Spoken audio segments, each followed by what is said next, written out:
빨리 안 해주셔가지고 오늘 새벽에도 제가 묵상글을 좀처럼 적지를 못하고 30분이나 민기적 그리고 말았습니다. 이런 날이 한 번씩 있는 게 어쩌면 당연한 것이 아닐까 생각을 해봅니다. 제가 작가도 아닌데 매일 글을 적는다는 것이 쉽지 않은 일이기 때문에 민기적 그리고 글을 바로 적어 나가지 못하는 것도 어찌 생각해 보면 지극히 당연한 일이라 생각되어집니다. 하지만요, 시작이 늦어질 뿐이지 결국에는 다 적게 해주실 것이기 때문에 그 하나님께 감사를 드립니다.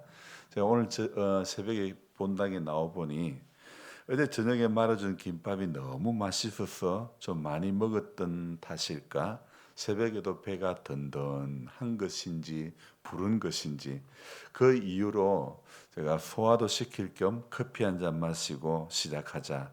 이왕 글이 늦어지고 안 적어지니 그래 커피 한 잔 마시고 시작하자. 그래서 봉사관에서 커피를 내려가지고 한 잔 들고 본당으로 다시 돌아왔죠. 한 모금 입에 머금고 카페에서 시를 감상하듯이요, 음악을 감상하듯이 그 감도는 커피의 특유한 맛을 가득 머금은 채 오늘 이 본문을 이렇게 묵상해 보았습니다. 예레미야 이 애가는요 총 5장으로 기록이 되어 있는데요. 이 예레미야서와 마찬가지로 예레미야가 저자입니다. 그런데 이 애가는요, 우리 그 한글에는 기역, 니은, 디귿, 리을처럼 이렇게 가나다라 이렇게 있는 것처럼 히브리 알파벳은요 총 몇 글자로 되어 있냐면 22글자로 되어 있습니다.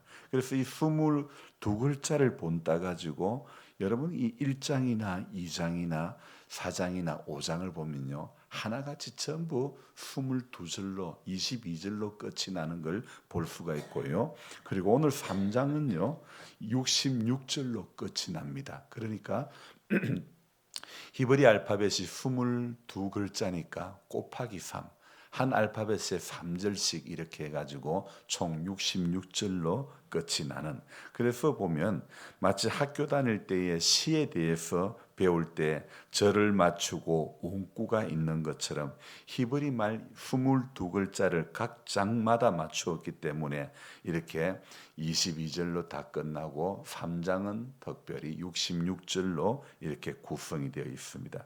그리고 또 특이한 것은요 1장이나 2장이나 4장이나 시작하는 단어가 똑같습니다. 어떤 단어냐면 슬프다, 슬프다, 슬프다로 시작을 하고 있는 것입니다. 자, 이 슬프다라고 시작하는 것이 바로 이 성경이 애가임을 슬픈 노래라는 것을 나타낸다고 말씀드릴 수 있죠. 그렇게 그런데 이 3장은요. 오늘 우리가 함께 보는 3장은 다른 장들처럼 슬프다라고 시작은 하고 있지 않지만 그러나 오늘 1절에 이런 말씀이 있죠. 여호와의 분노의 매로 말미암아 고난당한 자는 나로다. 하나님의 분노의 매로 말미암아 고난당한 자는 나로다. 이렇게 시작을 하고 있죠. 그러니까 1, 2장 또 4장처럼 직접적인 표현은 하고 있지 않지만 고난당한 사람이 자기 자신인 것을 고백하는 것을 볼 때 오늘 이 3장도 1장이나 2장이나 4장과 다를 바가 없는 슬픈 분위기의 그런 성경이라고 말씀드릴 수 있죠. 자, 그렇다면요. 자, 저를 봅시다. 왜 예레미야 애가가 이렇게 슬픈 분위기로 시작을 하는 것일까요? 그 이유가 무엇입니까? 이 예레미야 애가는요. 예루살렘의 멸망에 관한 그런 탄식의 노래이기 때문이죠. 그래서 먼저 1, 2장은요 3인칭으로 예루살렘의 멸망을 그 상황들을 묘사를 했는가 하면, 그리고 그 예루살렘 멸망의 상황이 얼마나 비참한 것인가를, 얼마나 여러분 비참했으면요 부모가 여인이 자식을 잡아먹는 그런 이야기까지 기록이 되어 있는 겁니다. 제사장들이 성전에서 죽임을 당합니다. 예루살렘의 멸망은 하나님이 유다의 죄를 심판한 것임을 고백하며 유다의 죄는 하나님의 진노를 인한 것이므로 예레미야는 유다 백성에게 예루살렘 멸망으로 인해 애통하고 슬퍼하며 부르짖으라고 이야기하고 있습니다. 그래서 우리가 읽었던 이 3장 앞에 2장 18절 19절을 한번 볼까요? 안 넘겨도 아마 나올 것 같은데 거기에 2장 18절에 딸 시온의 성벽아 너는 밤낮으로 눈물을 강처럼 흘릴지어다 스스로 쉬지 말고 내 눈동자를 쉬게 하지 말지어다 19절 같이요 초저녁에 일어나 부르짖을지어다 내 마음을 주의 얼굴 앞에 물 쏟듯 할지어다 갓길 어귀에서 주려 기진한 내 어린 자녀들의 생명을 위하여 주를 향하여 손을 들지어다 하였도다. 정말 초저녁에 일어나 부르짖으라고 이야기하고 있죠. 너의 어린 자녀들의 생명을 위하여 주를 향하여 손을 들으라고 이야기하고 있지 않습니까? 초저녁에 일어나 부르짖을지어다. 예루살렘의 멸망은 사람들에게 부르짖을 수밖에 없는 이 상황을 이렇게 예레미야 선지자는 각 장에서 슬프다 이렇게 표현하고 있습니다. 그리고 오늘 이 3장에서는 고난당한 자는 바로 나로다 이렇게 자신임을 고백하고 있죠. 고난당한 자는 나로다. 무엇이 예레미야로 하여금 이런 탄식을 하게 합니까? 1, 2장에서 예루살렘의 멸망과 성전의 파괴, 유다가 당한 고난에 대해서 말하고 있는데 이제 3장에서는요. 이 고난당한 건 나다. 네로다 이렇게 이야기합니다. 오늘 예레미야 에게스는요. 우리가 한 절 한 절 오늘 이 3장에서는 한 절 한 절 읽어보면서 짤막하게 말씀을 나누기를 원합니다. 먼저 1절에서 고난당한 사람은 나다. 그리고 2, 3절에서는 어떻게 고백합니까? 나를 이끌어 어둠 안에서 걸어가게 하시고 비단에서 걸어가지 못하게 하셨으며 종일토록 손을 들어 자주 나를 치시는도다. 하나님께서는 유다를 치시고 유다에게 고난을 당하게 했죠. 그리고 오늘 또 이 4절에 보니까 나의 살과 가죽을 쇠하게 하시며 나의 뼈들을 꺾으셨고 5절 고통과 수고를 쌓아 나를 애우셨으며 6절 나를 어둠 속에서 살게 하시기를 죽은 지 오랜 자 같게 하셨도다. 7절 나를 둘러싸서 나가지 못하게 하시고 내 사슬을 무겁게 하셨으며 8절 내가 부르짖어 도움을 구하나 내 기도를 물리치시며 다듬은 돌을 쌓아 내 길들을 막으사 내 길들을 굽게 하셨도다. 그러니까 한 절 한 절이 지금 예레미야의 마음이 이 고난당한 자의 심정이 어떤 것인가를 한 절 한 절 잘 표현하고 있죠. 그 중에 특별히 보니까 이런 말씀이 있죠. 내가 8절 있죠. 내가 부르짖어 도움을 구하나 내 기도를 물리치시며 내가 도움을 구하지만은 기도를 물리치시며 하나님께서 이 예레미야를 쭉 읽어보니까 어둠 속에 살기를 죽은 지 오랜 자 같게 했다 이런 말씀들 둘러싸 나가지 못하게 하고 그 사슬을 무겁게 했다. 지금 예레미야는요 치명적인 그런 고난을 당하고 있는 것을 그래서 부르짖어 기도해도 도움을 구하나 내 기도를 물리쳤다 이렇게까지 표현하고 있죠. 그뿐입니까? 9절은 어떻습니까? 다듬은 돌을 쌓아 내 길들을 막으사 내 길들을 굽게 하셨도다. 그리고 11절에 나의 길들로 치우치게 하시며 내 몸을 찢으시며 나를 적막하게 하셨도다.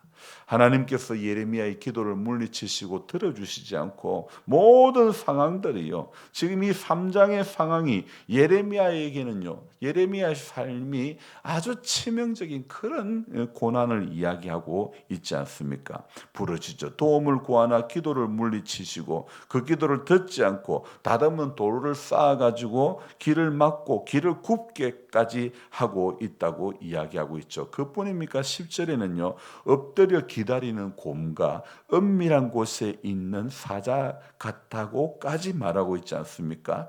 그러니까 지금 모든 상황이 예레미야에게는 지금 엄청난 고난 가운데 있음을 이야기하고 있습니다. 그래서 18절에 뭐라고 이야기합니까? 스스로 이르기를 나의 힘과 여호와께 대한 내 소망이 끊어졌다 하였도다. 얼마나 그 고난의 깊은 뿌리까지 내려갔으면 나의 힘과 여호와께 대한 내 소망이 끊어졌다 이렇게까지 표현하고 있겠습니까? 그러나 정말 그뿐 아니죠. 또 사람들에게 14절은 나는 내 모든 백성에게 조롱거리 곧 종일토록 그들의 노랫거리가 되었도다. 웃음거리가 되었도다. 이런 이야기 아니겠습니까? 성글로 15절에는 성 것들로 배불리시고 쑥으로 취하게 하셨으며 하나님께서 예레미야를 성 것으로 배불리고 쑥으로 취했다. 그만큼 지금 고난의 깊은 뿌리 가운데 있다는 것이죠. 16절에도 조약돌로 내 이들을 꺾으시고 재로 나를 덮으셨도다. 그리고 17절에 주께서 심령이 평강에서 멀리 떠나게 하시며 내가 복을 내어 버리셨으며 총체적으로 지금 너무나 어려운 그런 상황들을 설명하고 있는 구절들이죠. 그래서 이 계속해서 기록하고 있는 것이 20절에 보니까 또 이런 말씀이 있죠. 내 마음이 그것을 기억하고 내가 낙심이 되오나. 이런 모든 상황들을 기억하면서 내가 낙심이 되지만 그러나 여러분 우리가 살아날 것은 희망이 있는 것은 바로 하나님의 말씀이죠. 21절 같이 읽어봅니다. 이것을 내가 내 마음에 담아 두었더니 그것이 오히려 나의 소망이 되어 사오면 22절 여호와의 인자와 긍휼이 무궁하심으로 우리가 진멸되지 아니함이니이다. 23절 이것들이 아침마다 새로우니 주의 성실하심이 크시도소이다. 그러니까 나는 고난 당한 자입니다. 그래서 2절부터 시작해 가지고 20절까지 내 마음이 그것을 기억하고 내가 낙심이 되지만은 그러나 아침마다 새롭고 주의 성실이 크도다. 이 예레미야는 하나님의 이 하시는 일들을 내가 낙심이 되지만 이것을 내가 내 마음에 담아 두었더니 그것이 오히려 나의 소망이 되었도다. 여러분 하나님의 말씀을 마음속에 담아두면요 하나님의 말씀이 저와 여러분들의 소망이 되어주는 줄로 믿습니다. 여러분 이 예레미야는요 예루살렘 멸망기 때의 선지자 예레미야 예루살렘에 멸망당하는 그 시기에 사역했던 선지자였죠. 그래서 유다에게 하나님께로 돌아오지 않는다면 예루살렘이 멸망할 것을 예언했죠. 하지만 유다는 돌아오지 않았고 유다는 멸망하고 성전은 파괴되고 유다 백성들은 학살을 당했습니다. 그래서 예레미야는 예루살렘의 멸망과 성전의 파괴, 유다 백성들의 죽음을 바라보면서 애통하면서 지금 애가를 지어 부르는 것입니다. 오늘 우리가 이 예레미야 애가를 보면서 우리 역시 하나님을 알지 못하고 살아가는 사람들로 인해서 눈물을 흘리고 슬퍼하기를 하나님은 원하시는 것입니다. 지금 내일이 아니라고 아무 문제 없이 살아갈 것이 아니라 하나님을 알지 못하고 그 세상 가운데 살아가는 사람들을 바라보면서 그들 때문에 눈물 흘릴 줄 아는 그런 슬퍼하기를 원하는 그런 인생이 되기를 원한다는 것입니다. 예레미야처럼 애가를 지어 슬피 울 만큼은 못 되어도 우리 하나님의 마음을 가슴 가득 담은 구도자의 길을 정말 영혼들을 바라보면서 여러분 교회가 존재하는 이유가 무엇입니까? 교회가 시설 잘해가지고 그거 아닙니다. 교회는 첫째도 둘째도 교회는 어쨌든 간에 영혼 구원입니다. 죽어가는 생명에게 구원의 밧줄을 내는 것이 던지는 것이 교회가 해야 할 일이 그거 아니겠습니까? 생명 건지는 일에 사람 살리는 일을 교회가 해야 되는 것입니다. 그래서 저와 여러분들이 교회가 꿈꾸고 교회가 지속적으로 꿈을 꾸고 해야 할 일이 영혼 살리는 것, 복음 전하는 것, 땅끝까지 이르러 주님의 복음을 전하는 것이 복된 소식을 전하는 것이 우리가 해야 할 하나님 앞에 서는 그날까지 많은 사람들을 옳은 대로 돌아오게 하는 그 일을 저와 여러분들이 감당해야 될 줄로 믿습니다. 그래서 그렇게 이 슬픈 노래를 지어 부르는 예레미야이지만은, 그러나 오늘 예레미야의 고백은 21절부터 23절에 바뀌어지는 것을 우리가 보지 않았습니까? 내가 내 마음에 이것을 담아 두었더니 그것이 오히려 나의 소망이 되었도다. 총체적으로 예레미야가 기도를 해도 하나님이 기도를 막아버리고, 예레미야가 가는 길을 딱 그냥 막고 굽게 하고 말았지만은, 그래서 정말 12절에 보니까 활을 당겨 나를 화살의 관역으로 삼으며, 화살을 쏘는 관역으로 삼았을 정도로 예레미야는 엄청난 그런 어려움이 있었고, 14절에 모든 백성에게 조롱거리, 종일토록 그들의 노랫거리가 되는 그런 어려움이 있었지만은, 그러나 마음속에, 내가 내 마음속에 담아 두었더니 오히려 나의 소망이 되었도다. 총체적인 어려움이 있고 상황이 나아지지는 않지만, 그러나 하나님의 말씀을 담아두고 하나님의 은혜를 가슴에 담아두면 그것이 우리의 소망이 되는 줄로 믿습니다. 그래서 성도는 오늘도요, 환경 때문에 넘어지는 그런 인생이 아니라, 환경은 어려워도요, 여러분 제가 전에도 말씀드렸죠. 상황은 한 번도 우리 편이 되어준 적은 말이 안 되는데 되어준 적은 없었지만, 그러나 하나님은 한 번도 우리 편이 아닌 적이 없었다는 그 사실 몇 번이나 말씀드렸지 않습니까? 하나님은 언제나 우리 편임을 우리가 믿고 생각할 때마다 하나님의 그 약속들을 문득문득 떠올리며, 그 약속으로 인해서 상황 속에서 무너지는 성도가 아니라, 상황은 이렇지만 주님 약속은 분명히 이루어질 줄 믿습니다. 이 믿음을 가지고 이날도 하나님을 바라고, 사람이 오늘 뭐라고요? 26절에 사람이 여호와의 구원을 바라고 잠잠히 기다림이 좋도다. 25절에 기다리는 자에게나 구하는 영혼들에게 여호와는 선하신 하나님이시기 때문에, 저와 여러분들이 지금 이런 모든 총체적인 어려움, 예레미야와 같은 어려움, 예레미야와 같은 그런 고난이 있다 할지라도, 그러나 하나님께서 오늘 우리에게 약속하는 것 무엇입니까? 여호와는 선하시도다. 그래서 사람이 여호와의 구원을 바라고 잠잠히 기다리면 선하신 하나님이 오늘도 저와 여러분들 가운데 일하시고 역사하시고 인도해 주시고 동행해 주실 줄로 믿습니다. 기도하겠습니다. 하나님, 9월 마지막 날 새벽에 우리들을 불러주시고 깨워주시고 함께해 주신 이 은혜를 감사드립니다. 9월을 이제 이렇게 또 마무리하는 하루의 이 마지막 날입니다.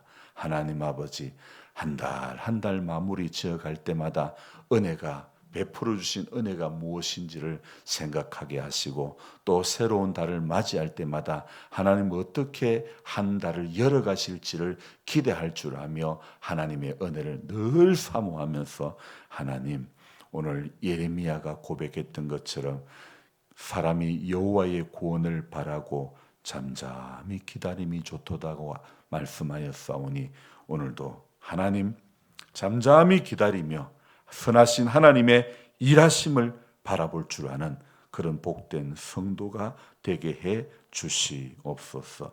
지독한 어려움이 있습니다.